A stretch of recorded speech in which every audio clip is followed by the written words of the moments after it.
Are you telling me my mic has been muted the entire 5 minutes? Nobody commented and said so. Welcome. Repeat.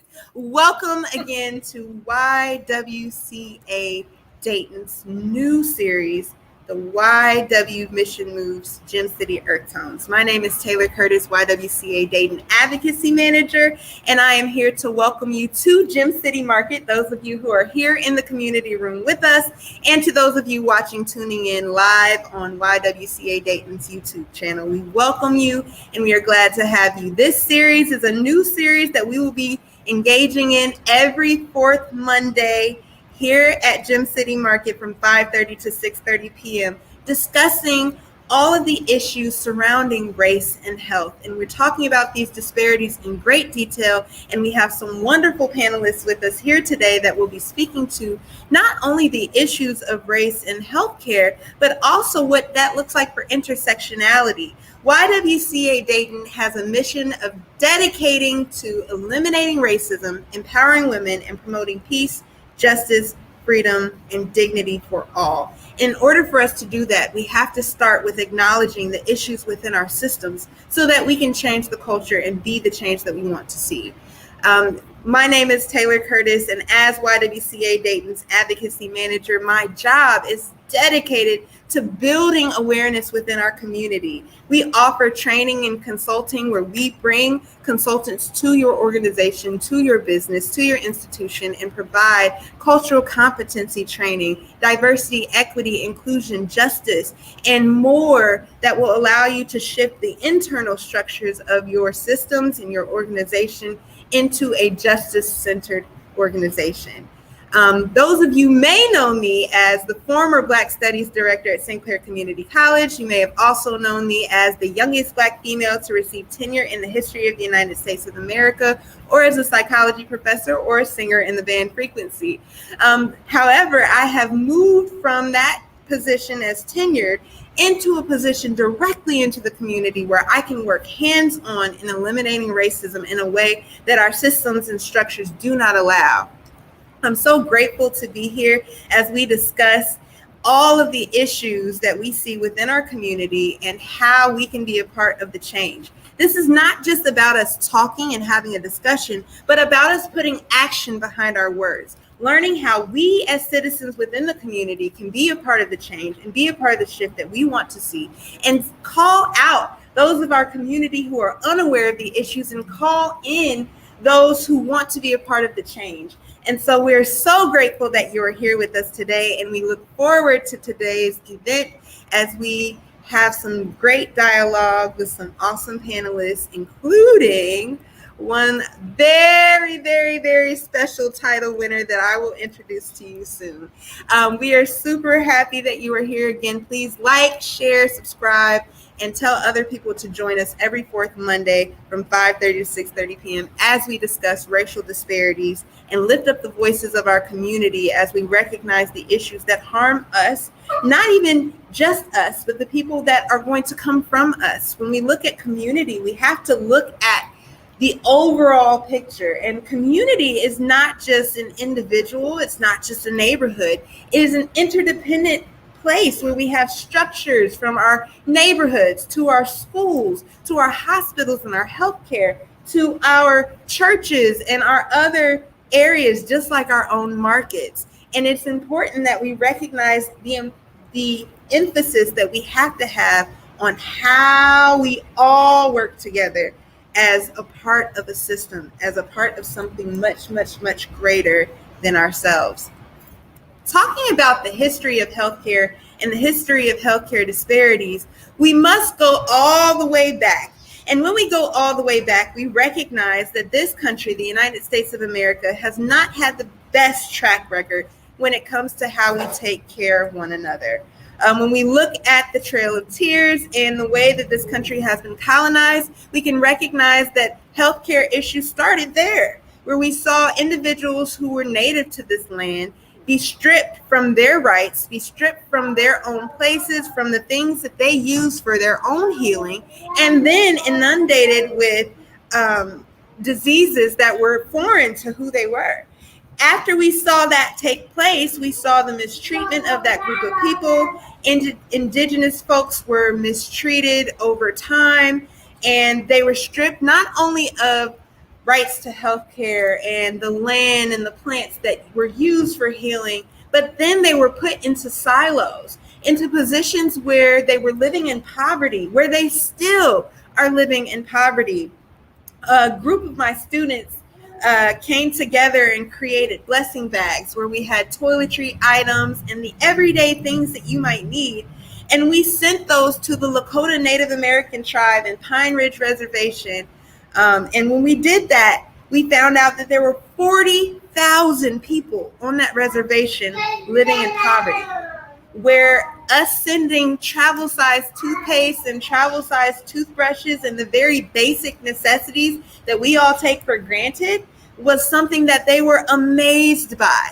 And my students were a small group. We were only able to send maybe 100 to 200 bags to this reservation, yet the need was so sufficient and so significant that they were incredibly grateful just for the small piece that we were able to contribute.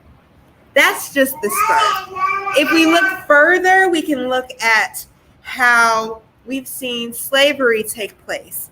And in slavery, obviously, we watch people of color being stripped from their land and taken forcibly and forced to this nation in a space where they were divided from one another in how we speak. So people who spoke the same language could not be in the same spaces.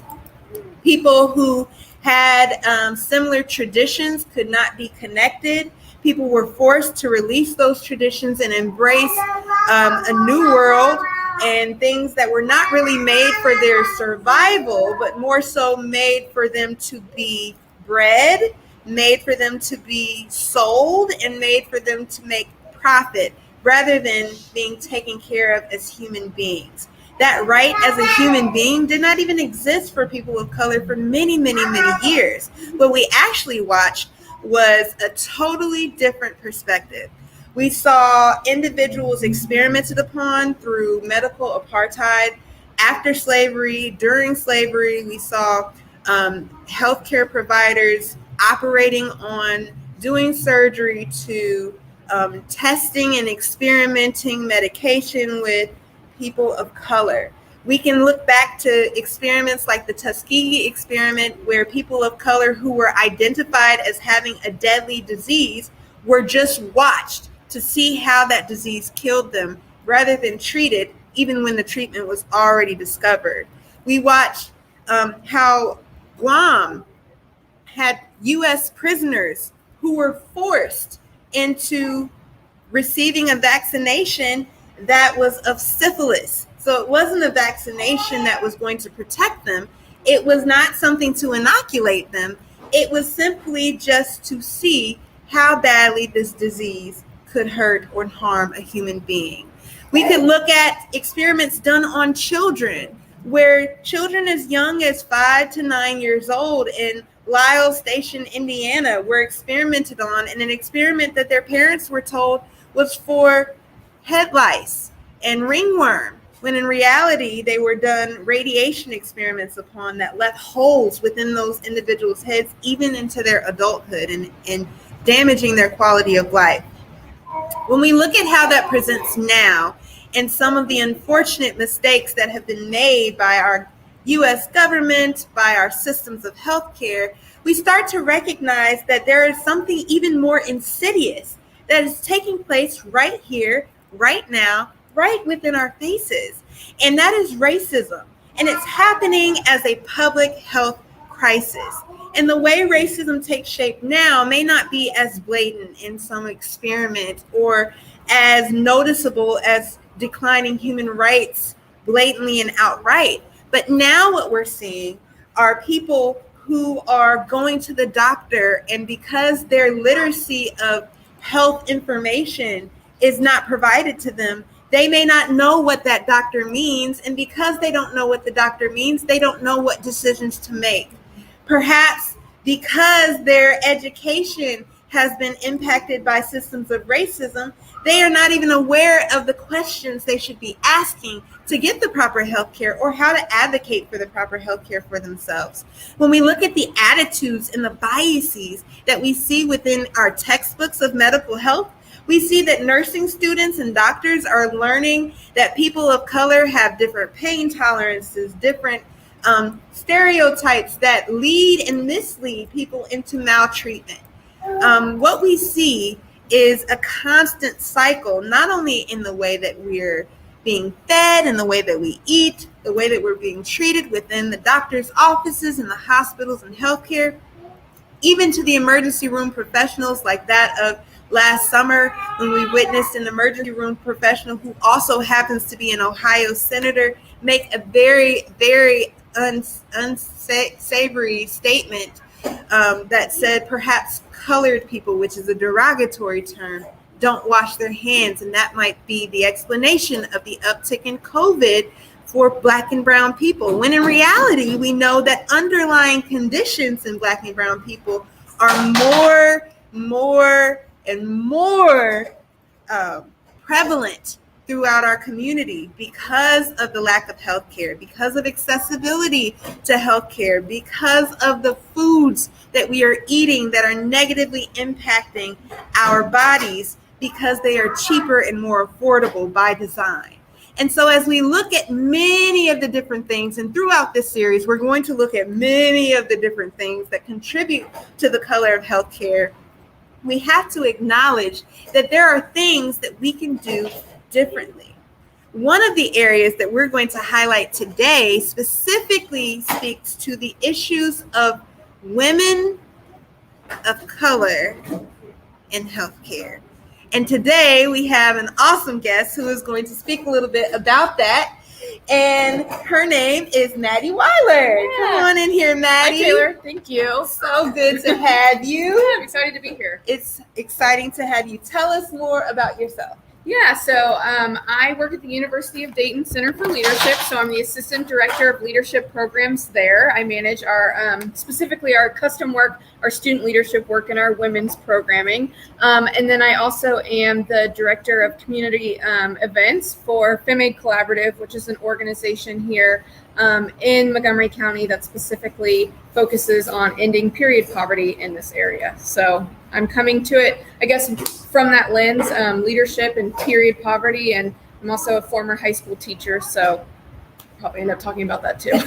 Awesome. Well, we're very, very glad to have you, and we wonder, when you say that period poverty exists, what does that mean, that term, period poverty? Yeah, so period poverty is really the pretty prevalent phenomenon of not being able to afford period products. So whether that's pads, tampons, liners, anything on a regular basis. Sometimes we use the term chronic period poverty, but people also fall in and out of period poverty. So when people don't have access to those types of supplies, they're using other things: cardboard, rags, socks, plastic bags. These are all like stories we've heard too from women here in Montgomery County, things that they're actually using because they don't have access to those types of products. The term period poverty also really encompasses not just the lack of products, but also the inadequate access to other things that are important for menstruators, right? A clean place to throw your menstrual hygiene products away, a bathroom, a place where you can wash your hands and sanitize. So all of those things encompass what we're talking about when we say period poverty. What do you think the impact of period poverty is specifically on women of color? Yeah, so, if we're talking about period poverty, I mean, it impacts, and really not just women, but we say menstruators, to really encompass everyone that experiences periods. But for kind of any type of medical disparity that we're seeing, if women are facing it, women of color are probably facing it 10 times worse, right? And that's the same thing that we see with period poverty as well. Higher instances of Black women experiencing period poverty in the United States right now. So 1 in 4 women within the last year, 1 in 4 Black women, I should say, within the last year have reported experiencing period poverty at some point. 1 in 4 Latina women, same thing. I know you mentioned Indigenous women before. We don't have data on them. They're often left out of the conversation, so I feel like I should acknowledge that too. That's missing data, but we can assume probably similar trends there. So absolutely. Yeah. Absolutely. And talk to me more about what this looks like as far as the impact. I'm hearing that there's an impact when it comes to lack of products and lack of resources. But what does that do physically and mentally to the individual? Yeah, so I mean, definitely there's been research done that says women that are experiencing period poverty have a greater tendency towards depression and anxiety. So that's one piece. There's been pretty extensive research on that, not just for women broadly, but specifically college students. And then that brings us into the issue of education, right? So, higher levels of depression. And then if you're not able to access the products you need, you might be skipping classes, right? That goes for college students and really students of all ages, right? Or if you're a woman in the workforce and you don't have access to products, you might be skipping out on work because you don't have what you need to be able to stay safe and clean and feel confident, to show up to work and do the best job that you can. So it's keeping women out of the workforce. It's keeping them out of schools. It's impacting their mental health. It's definitely impacting their physical health, right? Also, if you don't have the resources that you need, if you're not, using another tool for your menstrual cycle that's not helping for your body, you might be leaving products in for too long because you're trying to ration them. It's a multitude, right, of effects. Absolutely. Absolutely. I think it's very important for us to understand that we all have intersectionality. And what that means is that we are not just one identity. So you're not just a woman or a man or a non-binary person. You're not just an ethnicity or a religion or a mental health status. You are a combination of all of the above.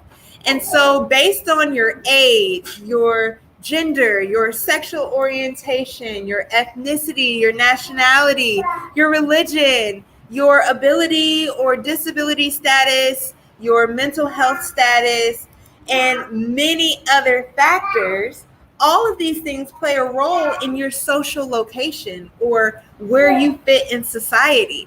And for some of us, some of those identities that we have might carry an advantage, like having the ability to access the healthcare that you need might mean you have the ability to get to the grocery store and to purchase your menstrual products.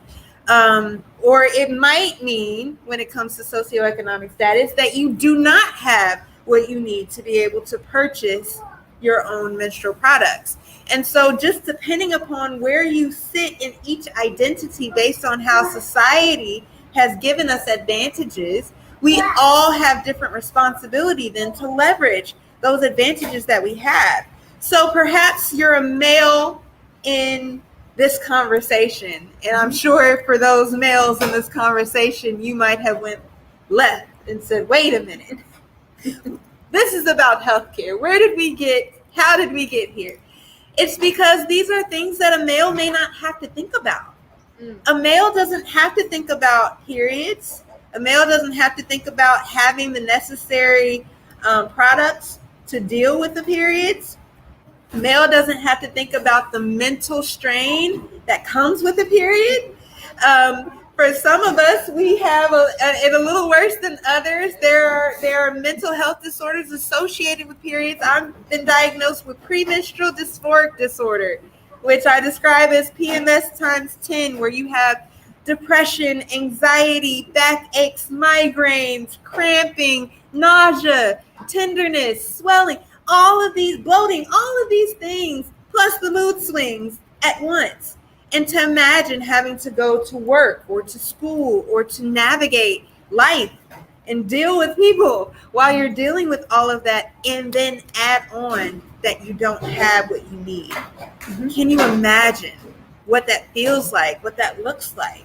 For someone like me, I have stage 4 endometriosis, which is where my menstrual cycle not only happens outside of my body, but I bleed internally as well, because that endometrial tissue now connects to many organs of mine, and it can also detach and connect to your brain or your heart or many other organs that have nothing to do with your reproductive cycle. This is a disease that 1 in 10 women deal with. Imagine dealing with that and not having the care and the support and the resources that you need. So as we start to look at ourselves and where we sit in our social location, we can start to identify where our voices might be used in areas where people have been unheard. And y'all, people have been unheard in the area of period poverty. For someone who has money, that might mean a donation. But for someone who doesn't, a lot of times people know not where to go. What do I do? How do I move forward? So how do you advise people who want to help but don't know what to do? Yeah, so I mean, I think a huge part of what needs to happen is just having these conversations, right? Like you mentioned the fact that, you know, for a lot of men, like this just isn't something we're talking about. And that's part of the problem. Like that's part of why this issue of poverty is so prevalent. It's because we're not talking about it, right? It's uncomfortable. It's still taboo. It's still stigmatized. It's still viewed as shameful in a lot of ways. So if we don't talk about it, we can't address it, right? And you even mentioned too, Taylor, that like, you know, a lot of these different issues that are impacting specifically women, you know, beyond period poverty are things we haven't really had discussions about, right? Like from a structural perspective, white men have kind of dictated what our understanding of health and medicine has been. And so there's like a huge gap in what we even know and understand about the female body. So I would just say that's a huge starting point, right? Like, let's have the conversation. Let's not let it be stigmatized, right? Everyone's participated in a canned food drive. Everyone's participated in a coat drive. Period poverty is just as prevalent as those two other types of, you know, of needs. But most people haven't ever participated in a period poverty drive before. So it's those types of things, you know, even if you're not able yourself to donate or host your own drive, which I would highly recommend if you can, you know, get your network together, host a period poverty drive. It's super easy to do. But, you know, are you working in a space where you have some influence and can say, hey, you know what, maybe this year, instead of doing the canned foods that we do, why don't we do a period poverty drive? Again, it just gets people talking about it. A lot of folks don't even know this is an issue. So I would say, you know, having those conversations, we need to have these products in schools as well. So, you know, if you're a parent, pushing for those at those school board meetings, right? And I want to say again that I am an ambassador in the community of instructor for FemAid. So if this is something that you're, you know, committed to and want to learn more about, or just want to support and help, we have a lot of resources on the FemAid website, FemAid.com. And so you can go there, check that out. We can help you set up your own period product drive. You know, of course, donating, but also, you know, how to bring this to a principal of a school, right? I think that's another thing that, you know, again, we don't want kids or girls kept out of school because they can't afford or don't have access to period products. So there's a lot of different ways, but I think the big thing is like, let's have the conversation. Let's talk about it. Absolutely. Absolutely. And talking about it is something that we need to do more often, but not just in these settings. Oftentimes, we find ourselves having conversations with other people who share the same frustration, who share the same passion, who share the same drive. We need to have these conversations with people who are not aware. We need to have these conversations with people where it might be uncomfortable. We need to have these conversations in situations and settings, at board meetings, at the table where we have leadership, where we have opportunity to make change. And we have to position ourselves in that conversation to be willing to be a part of the change, not only in our conversation, but in our action. Thank you so much, Maddie, for being here. Thank you, Taylor. I appreciate it. We so appreciate you being here, and we look forward to hearing more from you about FemAid. So again, you can check out femaid.com to see how you can be involved and to be a part of the action that goes alongside the conversation. At this time, we are going to shift gears a little bit and allow this conversation about justice move into conversation about reproduction justice, which is a conversation that we don't hear very, very often. So if you would like to sit here, and then I'll grab another chair. 3 of us. Yes. I'll grab. Yep, Maddie's got another chair for you. Yep. So if you want to sit right there. Thank you. All right. Yes. So now, everyone, we have the pleasure of introducing Kaylin Tiggs, our Miss for America. Hello, how are you, Taylor? Thank you so much for having me. My name is Kaylin Tiggs. I am your 2021 Miss for America, lifelong Ohioan, here to talk about period poverty in the context of incarceration and how period poverty is a threat to overall reproductive justice. So, yes, go right ahead. Okay, well, first I have a guest with me and I'm going to have her speak. Hi, my name is Letitia. Sorry, they can hear you. Yes. Hi, my name's Letitia.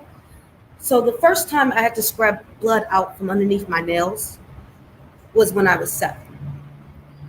Started my period in school, didn't know anything about it. The second time was in a sink when I had bled on myself and let countless and countless COs know, hey, I need a tampon or a pad. And since it's almost like a currency in there, my roommate didn't have any. My bunkmate, she didn't have anything either. And we had went around the unit way before it was time for us to lock down, asking, hey, do you have a pad? Do you have a tampon? Because nothing's more embarrassing than to beg for a basic human need. And it almost comes from like children, because it's almost as if periods are such a shame thing that I remember if anyone that menstruates, remember secretly asking somebody in the classroom, like, hey, raising your hand, being very quiet about going to the bathroom because you didn't want the teacher to know that something that was happening to you that happens normally to every menstruating person. And so here I am going around begging to just have this one thing to feel human. And so here I am scrubbing my underwear, crying because my bunkie is mad, because even though I am healthy and I'm clear, she doesn't know if I don't have Hep C. And Hep C lives 3 weeks outside the body. So now I'm about to get into a physical fight with my roommate. And she's calling me dirty and nasty, but I can't shower. What am I supposed to do? Sit here and bleed on myself? I can't get on my bunk.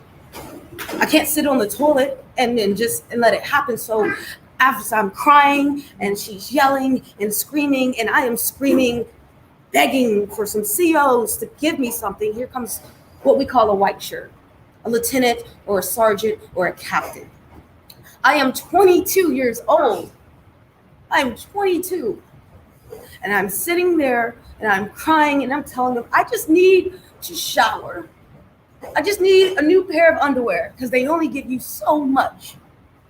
And I remember the lieutenant telling me, it's going to be all right. Just wait till your wet time. And this has happened before. This happened to a roommate of mine. And she went to the hole. So I already knew what was going to happen. So I started screaming obscene things under the door. It looks like I hit a deer. Then I started screaming, it looks like I hit a baby giraffe. I had to humiliate myself in order for them to find out that it was funny. The CO thought it was so hilarious that I'm screaming, it's like I hit a rhinoceros in my pants. Pops the door and she's like, oh, Ellis, all right, enough, go shower.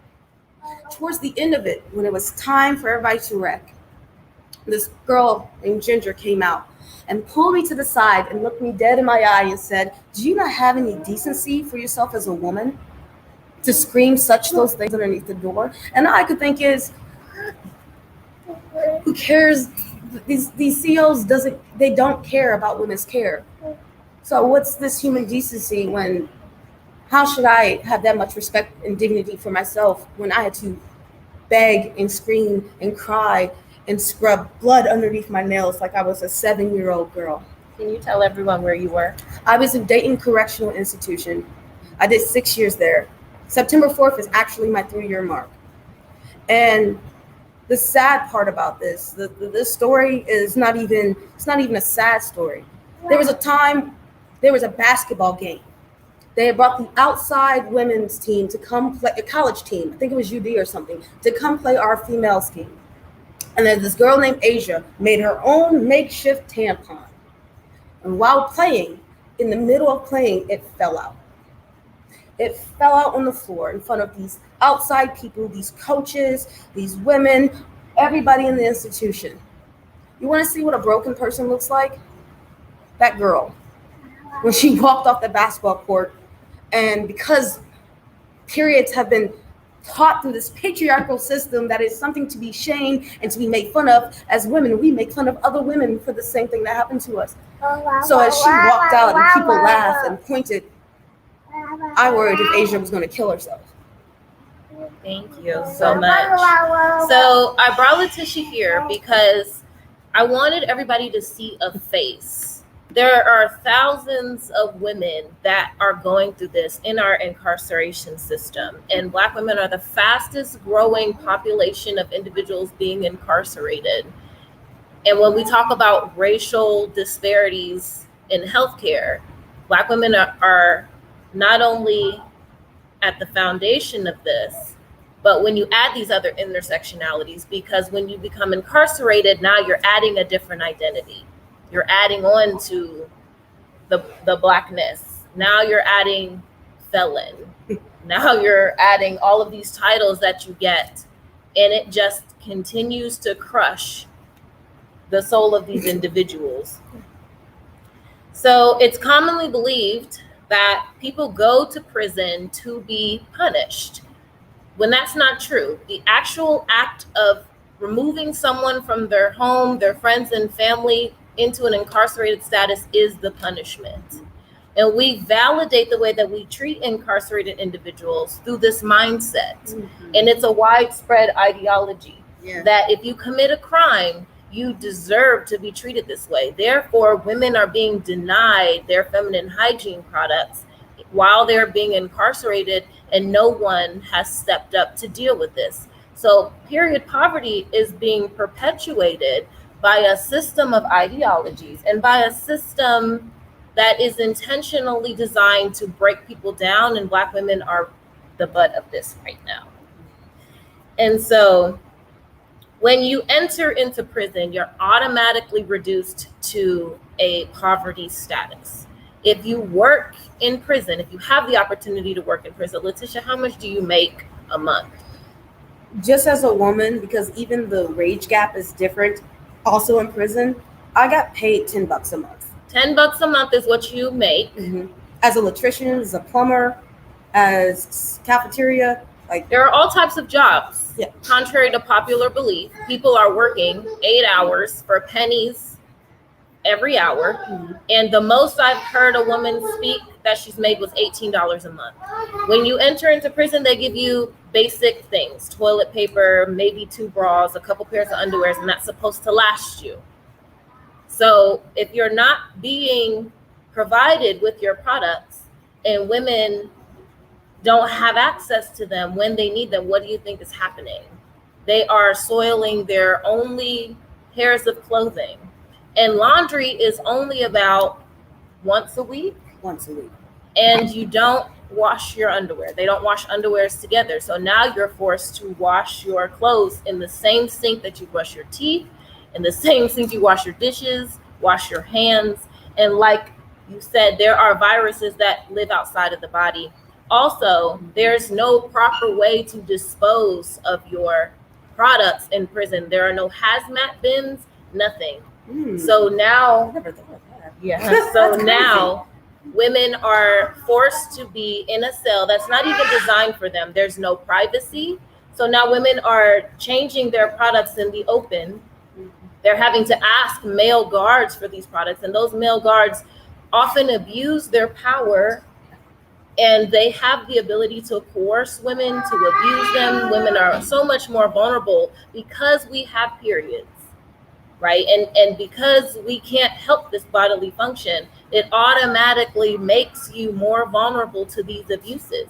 And then when you add on that status of incarceration, where you no longer have control of your body and you're confined to this space, Now we're talking about a whole nother level of health disparities. So not only are you incarcerated and dealing with the mental health of that and all of the things that come with being moved into this new environment where you have to literally change your mindset. I wrote a paper about how shifting from the free world into an incarcerated status is similar to colonialism, where you have to adapt fully to a whole new way of thinking for survival. And because there's a widespread ideology that this is what happens if you commit a crime, now people are allowing this to happen. So there's currently no laws put in place to govern this issue. There was a federal law that was put in place about maybe 2017, 2018 that said that prisons had to provide products. Before then, the prisons didn't have to provide anything for women. So it's only been a few years where they've had to actually provide something. But because of the status of these women, they don't have to provide the best quality. So now you have women who are receiving the poorest quality products that you can imagine, in the incidences like this, where if it's not sufficient or you don't get enough, right, now you're forced in prison, in a dirty prison, to make your own products.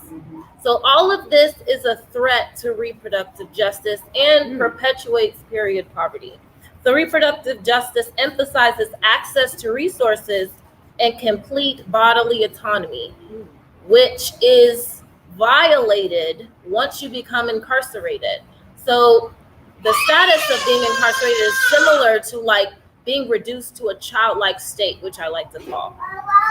You're no longer in control of how you move and what you do every single day, right? So I say it's like a childlike state. They are told what to eat, what time to eat, when to shower, when they can shower, when they can leave the room, similar to a small child, like an infant.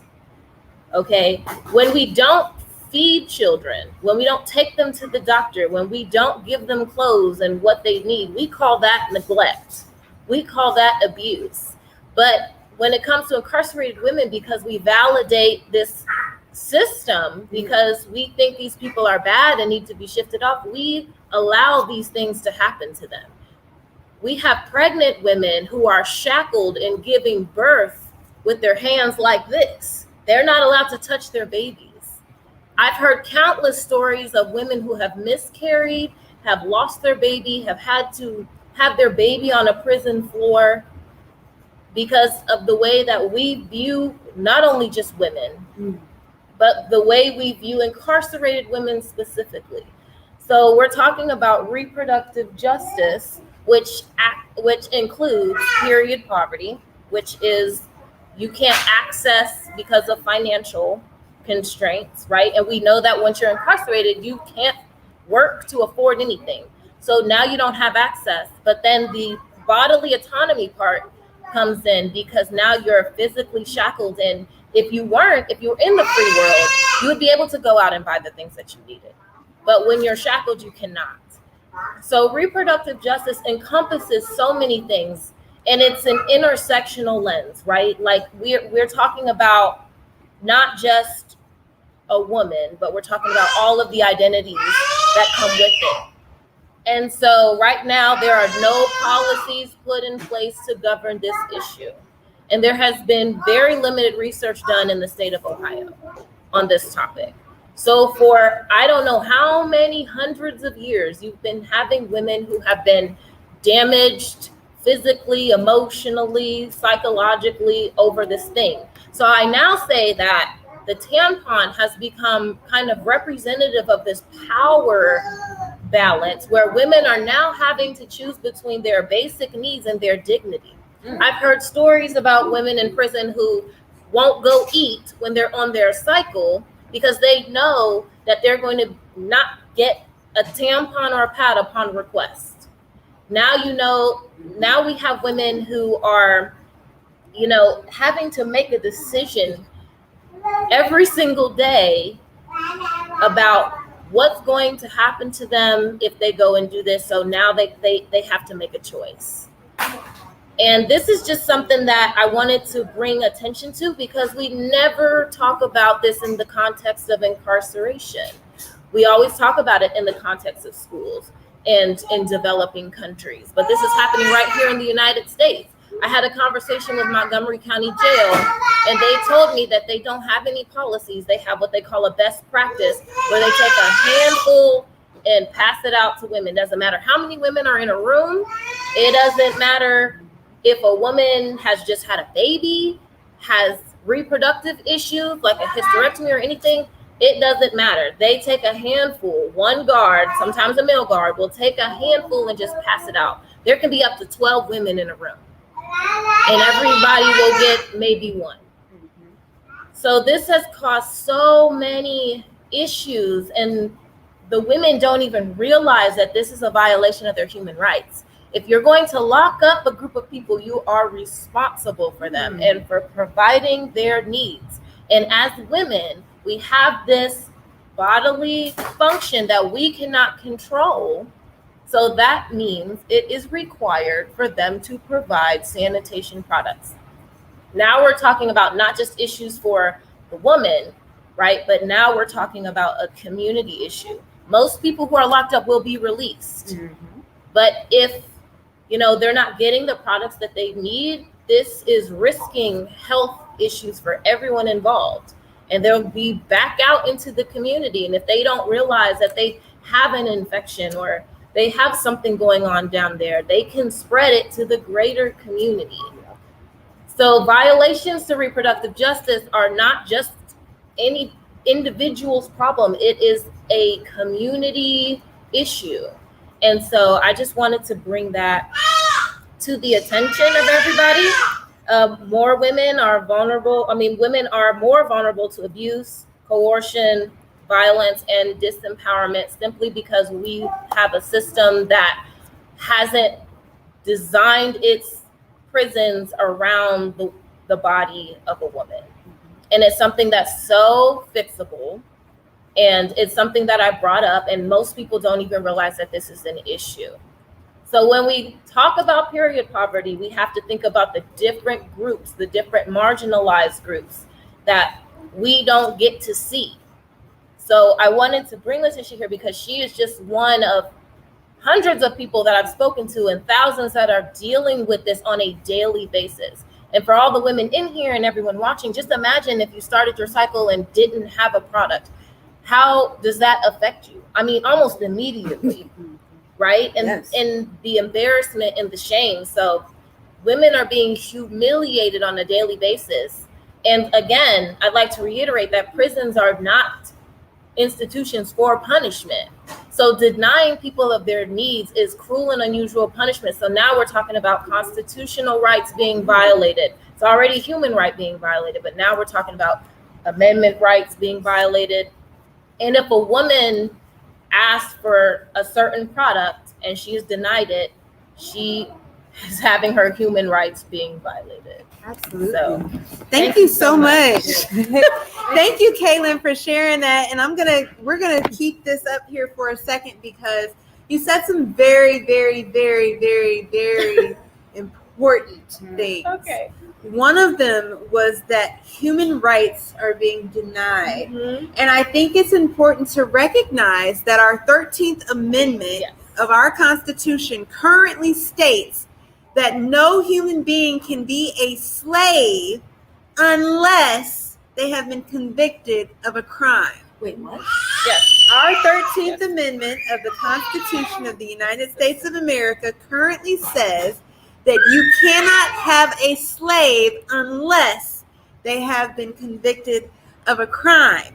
This is why the documentary The 13th came out. This is why the conversation about the new Jim Crow came out, because now we are recognizing that the institution of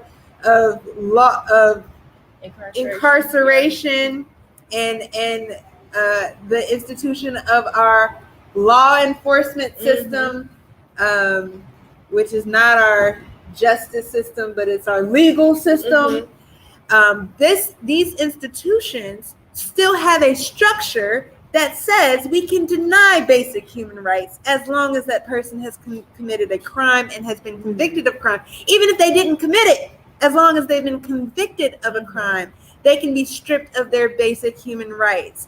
And so this is what we're seeing take place, and this is exactly how it shows up in the healthcare system. And so when it comes to how people can get involved, you said that you've had this conversation over and over and over again, and that you went to people and you said, hey, this is an easy fix. We can do something about it.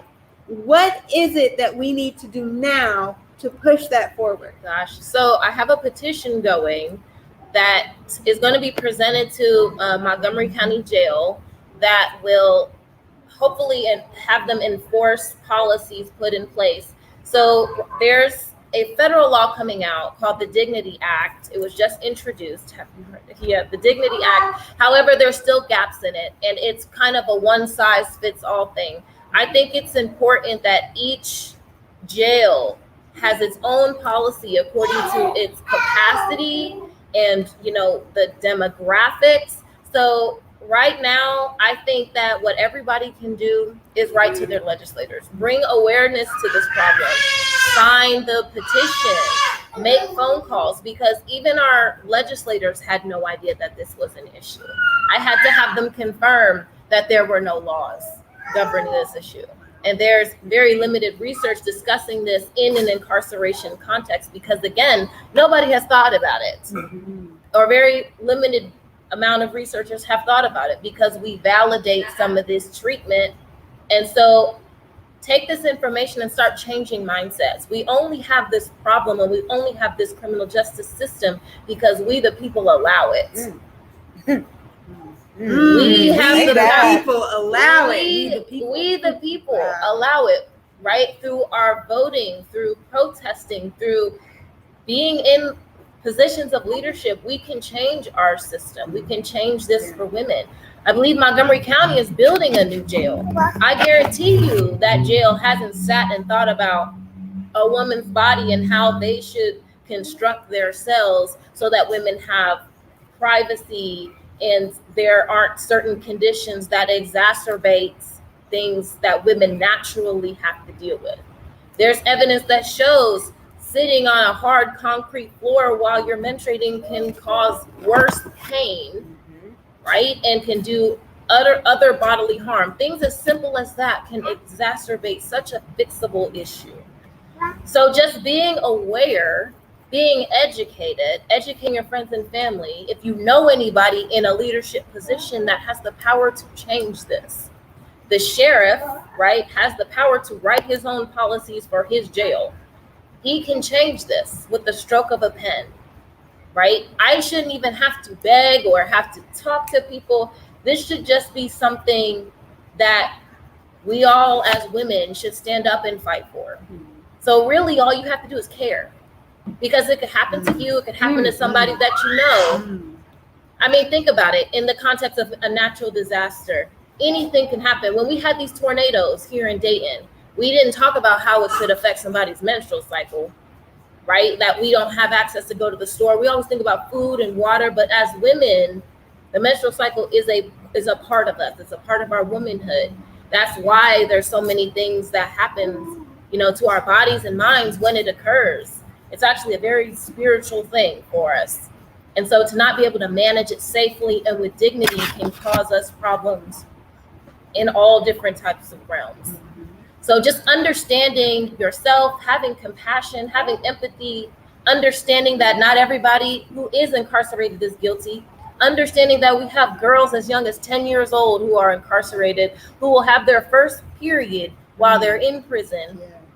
Understanding that not everybody in there speaks the same language, comes from the same background. I heard a story about a woman who once upon, and I hate to be crass, but upon penetrating, her tampon, she didn't realize she was supposed to take the plastic out. So now she was dealing with an infection and had no idea why.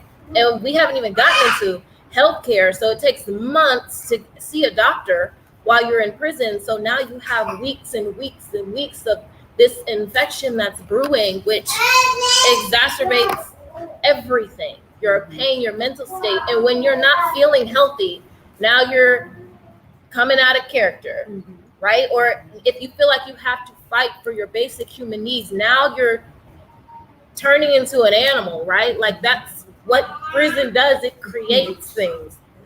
Now you have people who are hoarding or will fight, or if they're inconvenienced in any way because your bunkmate is smelling because she can't shower until tomorrow, now you're aggravated and now there's a fight. Or because there's no proper trash can and you have to be paranoid because you don't know what your bunkmate has. Or if you have someone with special needs, we haven't even talked about disabilities and those with special needs who are incarcerated, and mental health problems count as a disability or special needs. Sometimes people use their menstrual cycles as weapons, right? Like there are people who have communicable diseases that you cannot cure. And if you have a person suffering from mental illness in prison, they can use that as a threat to others. There are people who get into fights and now there's blood everywhere. You don't know what this person has, or maybe it's flung on you. Somebody else is fighting and their blood has flung on you and now you don't know what to do. And you can't even go see a doctor for months.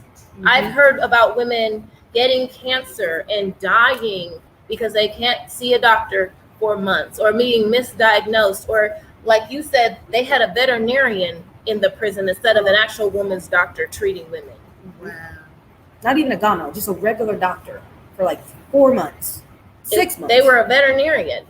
So these are stories from real people. I did not make this up. You can reach out to the women. I've talked to hundreds of women, and they say if you have money, it's less of an issue. But each of them knew someone who had experienced some type of trauma around their menstrual cycle or some type of healthcare issue. And with Black women being the number one group that's currently being incarcerated, we're seeing this happen to them. And now you're creating a generational issue because they're going to be released, but they're traumatized and their children are traumatized. And now you have this cycle going. So everyone can help. You can sign the petition. You can bring awareness. You can host your own event where you have people bring tampons and things. So we've talked about this in so many different contexts. Our women need help. Our girls need help. There are children who are incarcerated. And we don't even talk about them. We don't talk about the 14, 15-year-old girl who's starting her period in prison for the first time, and she doesn't have anybody to help her, show her what to do, anything like that. And how traumatizing that can be, and embarrassing. Not embarrassing because it's happening, but because the world has made us feel embarrassed. Absolutely. So breaking that stigma is another thing you could do. Don't be ashamed of having a period. Talk to your daughters and sons about a period. Yes. Don't hide your tampon box in the cart. Let it be free. We have periods. I mean, there's so much shame to the point where they now make ruffle-free tampon packs so that the person in the stall next to you doesn't know that you're bleeding. I used to have my dad buy my tampons when I first started my period, because he would take me to the store. I would grab the box, and then I would give it to my dad, and then I would just run and hide somewhere. And I remember hearing my dad giggle because it's like, oh, why was I so ashamed, like so many women, to be presented. I mean, when I started, I was so proud. Like, I'm a woman now. And then the actual thought of letting people know that this thing is happening was so embarrassing. And like in some cultures, they actually banish women from their villages. For this natural bodily thing. And so, to my last point, I just want everyone to be aware that this is an issue, that you can help, you can do something about this, and in your everyday life, in your everyday conversations. And you can also help by writing to your legislators, or using your privilege or using your power to have a conversation and say, hey, this is an issue. Because I do think that because I'm a woman, talking about this is very typical, right? Of a woman to talk about another woman's period or another woman's issues. But to have a man come up and advocate for us women, it's like, whoa. So tell your bosses and your male figures, because they're the ones creating the rules. They're the ones writing the laws right now, right? We have a male governor that has the power to change this here in the state of Ohio with a stroke of a pen. It's that simple. However, we need people with the leverage to be able to access him and make this important. So if everybody knows this is important, then we can't lose. That's right. If everyone knows it's important, we cannot lose. We thank you for being here today. We hope that you will look at our comment section and sign that petition. We hope that you will write your legislators. We hope that you will work with others to make an impact and to be a part of the change that you want to see. Don't let this be the only conversation that you're having. Make sure that you are having this conversation with your families, with your friends, within your community, and with those who want to be willing to be a part of the change. Thank you again for joining us with our very first YW Mission Moves, Gem City Earth Tones, the color of healthcare. We look forward to next month where we can see you on the fourth Monday of the month from 5:30 to 6:30 p.m. And we hope you have a wonderful evening. Good night.